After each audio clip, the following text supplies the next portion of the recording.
Bonjour et bienvenue à la première vidéo du chapitre prisme du programme de 5e. Dans cette vidéo, nous allons voir ce que sont les prismes et nous allons apprendre des éléments de vocabulaire des prismes. Alors, nous parlons de géométrie en 3 dimensions. D'accord ? Donc, nous parlons de géométrie dans l'espace. Nous allons donc devoir faire des dessins sur notre écran ou sur votre feuille de solides qui en réalité sont en 3 dimensions, donc occupent de l'espace. Donc, il va falloir s'imaginer un petit peu la perspective dans les dessins que nous allons voir. Alors, qu'est-ce que c'est qu'un prisme?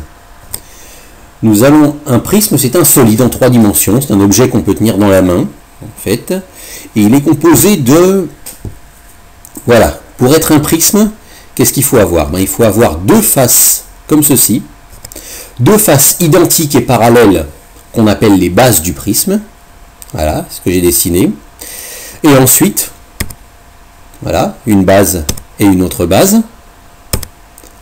Et ensuite, des faces latérales, qui relient les bases, qui relient une base à l'autre base, qui sont sur les côtés. Voilà, une face latérale, il y en a d'autres sur les côtés. Donc vous voyez ça, voyez ce dessin comme un solide en 3 dimensions que vous pourriez bouger, vous pourriez tourner.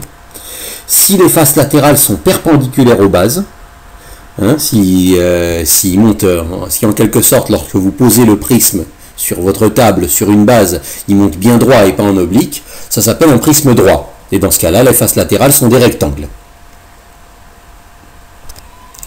Les lignes qui délimitent les faces latérales sont appelées des arêtes, c'est-à-dire que les bords des faces latérales, que ce soit les faces latérales ou les bases d'ailleurs, les bords des faces, de n'importe quelle face, sont appelés des arêtes. Donc voici une arête. Et les arêtes qui vont de bas en haut, en quelque sorte, lorsqu'on pose le prisme sur la base, les arêtes qui partent d'une base et qui arrivent à l'autre base sont appelées des hauteurs. Donc voici une hauteur.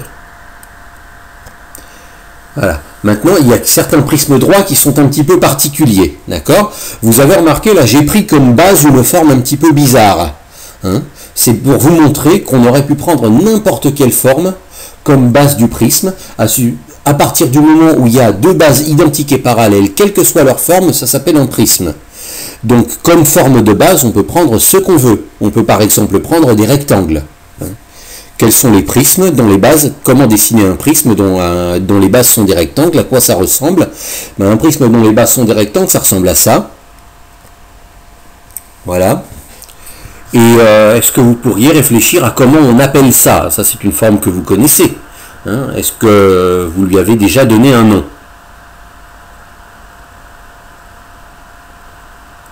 Eh bien, ce genre de prisme s'appelle un parallélépipède rectangle, ou plus simplement un pavé droit. Droit s'il est droit, s'il ne monte pas en diagonale. Donc voilà, ça c'est un prisme particulier parce qu'on le rencontre souvent, parce qu'on s'intéresse souvent à lui, donc on s'intéresse tellement souvent à lui qu'on lui a donné un nom. Voilà, autre prisme qui peut avoir un nom, c'est imaginer un prisme dont les bases sont des cercles. À quoi ressembleraient 2 cercles identiques et parallèles, l'un au-dessus de l'autre, reliés l'un à l'autre? Ça ressemblerait à ça. Et comment est-ce que ça s'appellerait? Un prisme qui ressemblerait à ça, avec 2 cercles identiques, parallèles, reliés l'un à l'autre comme ceci. Comment est-ce que ça s'appelle?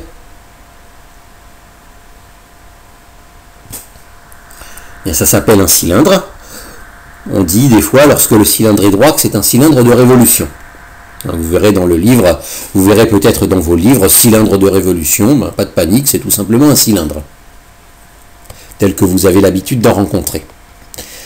Maintenant, si les faces sont des carrés, comment appelleriez-vous un prisme dont toutes les faces sont des carrés?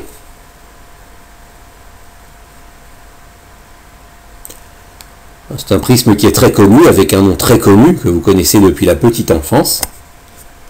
Ça s'appelle un cube, tout simplement. Donc vous voyez que des prismes, vous en avez souvent rencontré, même si la plupart du temps, les prismes que vous avez rencontrés étaient des parallélépipèdes rectangles, des cylindres ou des cubes, mais on peut concevoir des prismes qui ont n'importe quelle forme comme base, pourvu que les 2 bases soient exactement les mêmes, identiques et parallèles.